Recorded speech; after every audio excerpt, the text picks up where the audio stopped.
again in the setup, and hopefully some of you in the back can see, and this is something that we go over and over again, but sometimes we miss. This is not very easy. If you're going to teach hitting, you've got two parts of it. Some of you are going to get pretty good very quickly just simply on the setup itself, but you're going to have really good eyes and really watch the swing after the ball hits the bat if you're going to be a really, really good amateur hitting coach, or if you really care about your son or daughter. By that I mean the following. When they take a swing, right, and you're watching the ball go to shortstop like everybody else does who are fans, you're not a coach. Because unfortunately, the swing unravels. Everything about the swing happens after contact. So you're going to have to delay your eyes for about a second, that when that swing goes through, okay, you're going to have to say, you know what, as much as I'd love to see my daughter and where this ball is going to go, I need to stay on and watch to see where's the finish, right? What is the height, right? What is the position of the front foot, right? Did she really get a chance and knee punch the back, or did she squish the bugs and kind of sit? You're not going to see any of that if you're watching the swing. And again, whether you want to use our teaching cues or not, just have your own. Just be consistent with what you're telling them. You're going to have to learn how to demonstrate, okay? Stop telling kids, hey, grip check, or, you know, put your bat up, because by the time they get to you, they've been in school, blah, blah, blah, blah, blah, blah, blah.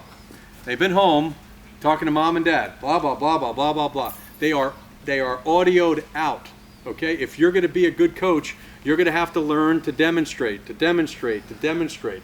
This way you're saying it and showing them at the same time, right? No one's asking anyone here to, you know, swing and hit a 90-mile-an-hour fastball or take an underhand softball and throw it 70, but you should at least be able to show them some of the parts that we're talking to tonight. And certainly, and I was always told to touch the outside part of the plate. Touch the outside part of the plate and set up. Make sense? No, it doesn't. Okay, what we found out is that by touching the outside part of the plate, I'm swinging at balls that are 9 inches or so outside, and I cannot hit an inside fastball. This is a big problem with so many of the hitters that we see, okay? That they come in because you were told, because your dad told you, touch this part of the plate, because that just makes common sense. And then they raise their bat up, and most of you have seen this before, okay? And it's all right, I'm ready to hit. I drop this bat, people in the front row see the problem. I'm 13 inches outside here. Why do you think so many kids are swinging at balls that are not in the strike zone? Because they can. Because they can. If we set them up in the year 2012 on the inside part of the plate, now some of you are saying, wow, there's no way. They're never going to hit that outside fastball. You know what? Yeah, they will. Okay? You put the bat up, you extend it where they should be hitting the outside pitch. I'm going to drop my bat. I've got a 2 or 3 inch excess, which is probably what you need for the not so great umpiring that you sometimes get to see. But more importantly, look at all the room I have to do what? To pull the ball. And for the younger players, they're going to love this because they're not what? They're not on the plate anymore, right? Those of you that are dealing with kids that are a little afraid of the ball, they're going to love this new positioning. Coach, how's this? Is this good? Oh, that's good. No, Johnny, you're a little bit too far away. Every plate has 3 points.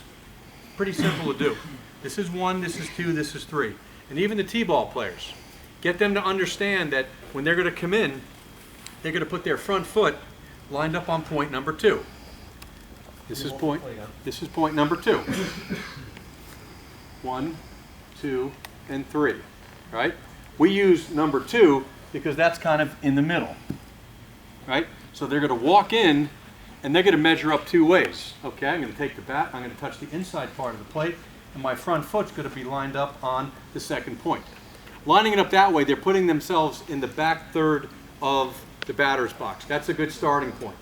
If you make the decision, or they make the decision that, you know what, she's not throwing very hard today, or he's not throwing very hard, then they can do what? They're going to point 1, right? Wow, he's throwing really hard today. Okay, we're still going to touch the inside part of the plate. We're just going to take our front foot now, and we're going to line it up on the back corner of the plate, and now we're going to be sitting way deep, right? So we're going to have a better opportunity to hit that better fastball. That at least gives them a sense of where they need to be, but we're seeing way too many players come out of the batter's box, coming in, and it's just kind of random. You guys see that too? They're just coming in random. We see this with even some high school kids. All right, I'm good.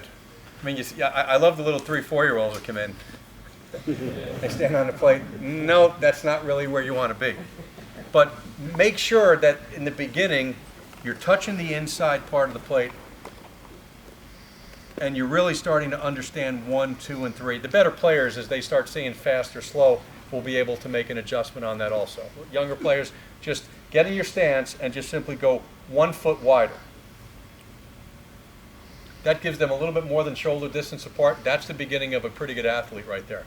Right? We're seeing way too many players with just no sense of where their feet are. Simon says shoulder distance apart, +1. Excuse me, God bless you. Right? Or you'll see, how about this? This is something that we're seeing a lot now too. Just get nice and wide. Just take the stride away. Everyone get nice and wide and kind of just sit there. Who's seeing that? I don't know if that makes any sense either, because the wider you get, what's the problem with having hitters so wide in the beginning? Kind of lose your power. It becomes very difficult at some point to really unload what we call the big muscles, your hamstring, your quadriceps, your butt, and your stomach, okay? Because at some point, that's really what delivers the barrel coming in. So we don't want to get wide to the point, right, that all they can do really is slide their hips. So a good starting point, get the shoulder distance apart, and +1.